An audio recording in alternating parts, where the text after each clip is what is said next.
In the preliminary election on September 26th, there will be candidates for 3 open seats on the Boston City Council. One seat's being vacated by Tito Jackson in District 7. This includes most of Roxbury and parts of Dorchester, the South End, and the Fenway. Among those hoping to be the new councilor in District 7 is our guest, Domonique Williams. Thank you very much for being with us. Thanks for having me today, Chris. First of all, talk about your background. I know you grew up in the district. What happened? Absolutely. I'm actually from Roxbury, born and raised, and I like to say all 4 of my grandparents are still in the district as well.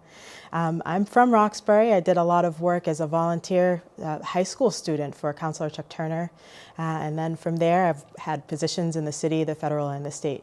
So been in Roxbury my whole life and done a lot of volunteer work and election work there too. And you went to law school along the way too, right? Absolutely. Somewhere in there I found the time. So I just graduated from Howard University School of Law last year, where I focused specifically on housing issues. And so coming back into Boston from Washington, D.C., and seeing a lot of the same issues, displacement, gentrification, lack of affordable housing, has definitely spurred me to run. Well, I know you mentioned Chuck Turner, and we still remember him being sort of doggedly dedicated to constituent services. That's right. You must have learned something like that from him. Absolutely. In his office, I learned the importance of city ordinances and how city ordinances can affect the lives of everyday residents. So that was definitely what pushed me to learn a little bit more about constituent services, public works, how the city resources are affecting and accessible to district residents. So I learned a lot from Councilor Turner. Well, I want to come back to the legal background in housing. This is a big concern right now in District 7. A lot of talk about displacement and a lot of talk about new development. So how do you see yourself parlaying those two things as a councilor? Well, there's a couple of things that we can do as on the City Council. The first is we have a lot of developers who are coming into the community, a lot of development that's going on. We want to make sure that those developers are providing community benefits in the form of either affordable housing, affordable home ownership opportunities, and then also just exploring other ways that maybe there's a trust that they could set up for residents who are facing displacement based on the fact that they're no longer able to stay in the district and they're being priced out. So that is one of the things that I would definitely like to work towards. There's a couple of projects specifically that I'm looking at, and a couple projects that definitely pushed me to run.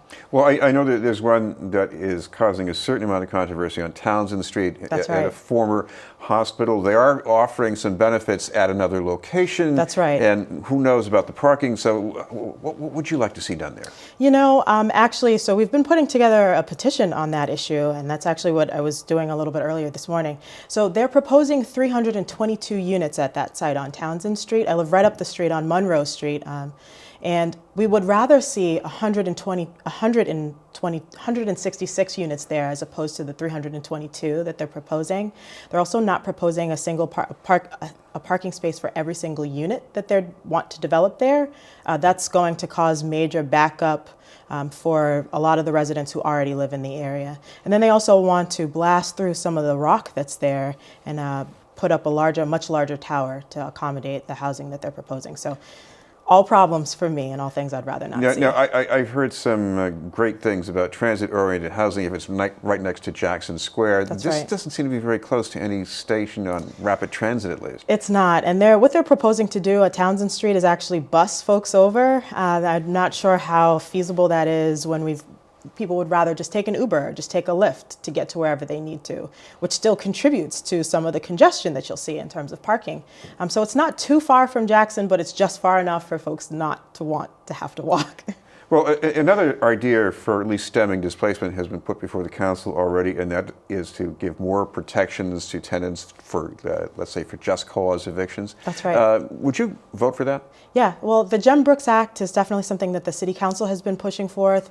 It's also something that needs to go through first on the state level. Some of those protections that we saw came from TOPA rights in Washington, D.C., came from some different ordinances that we've seen in Washington, D.C. and in New York, but they're slowly being stripped away.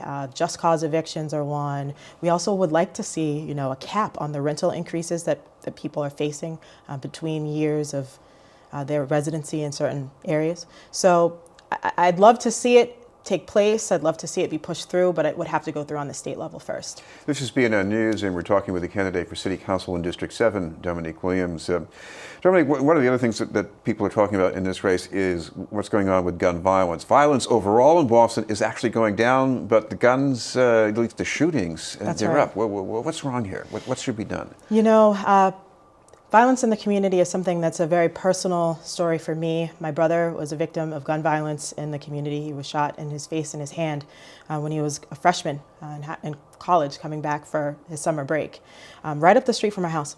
So it's definitely something that I personally identify with. I think that unfortunately there's too many people who have access to guns. There's too many young people who don't necessarily have a way out or see a way out for themselves, that don't have access to good jobs or education. And those are the things that we have to be able to change on the basic level in order to prevent kids from being able to access guns or feeling like they need to. Of course, another thing that people are worried about is quality education. There are some schools that are getting better, but there are some other schools in Boston that have had some program cuts, even though the city's spending more of its own money. How do you prevent those program cuts from happening? Well, that's something that the City Council definitely has a direct effect over. One of the big issues that I've been looking at in terms of education is making sure that some of the students who are affected by violence the most through BPS Cares, that $1.6 million in funding should actually stay in the program and be used to help to prevent kids from internalizing some of the violence that they see. So that's one of the many ways that I'm proposing that city councilors can definitely directly affect what happens with education in the district. Well, thank you very much for being with us. Thank you. Candidate for City Council in District 7, Domonique Williams.